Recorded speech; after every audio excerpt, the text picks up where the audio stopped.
Culture shift is really something hard to describe, but it's pretty easy to feel. We work with a large manufacturing company. Before we started working with them, they were a pretty traditional manufacturing company where the supervisors told people what to do, and that was that. Not much discussion. And as one of the workers said, we leave our brains at the door because we don't need those. We just have to push buttons and do what we're told. You can see there's a theme here. Doing what we're told is kind of the goal here. That doesn't actually create a great culture. It kind of creates a culture of fear, of punishment, of doing what we're told but not doing much more. There's not really much room for creativity, for innovation, for things being done differently and breaking down barriers. We started working with the organization. We did a number of things. One of them, which I think was particularly successful, was doing a rewards and recognition program.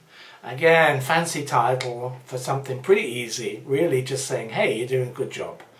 But instead of relying on people saying, hey, you did a good job, buddy, instead of doing that, you actually make it a little more systematic. And you also get other people giving input. We set up ways for other employees to say to someone else, hey, I think what you did just then was a good idea.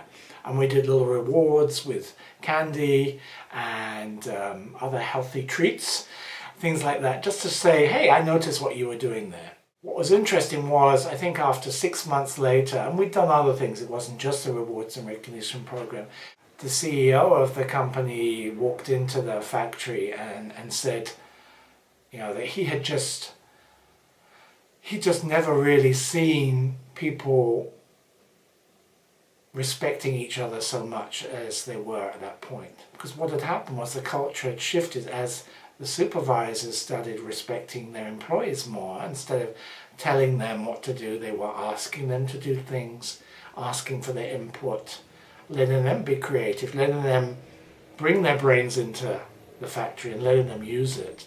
DCC believes that people are the true bottom line, and that showed up because turnaround time improved, spoilage rates declined, all kinds of things got better because people were taking time for each other, people were valuing each other, people were doing more than just pressing buttons.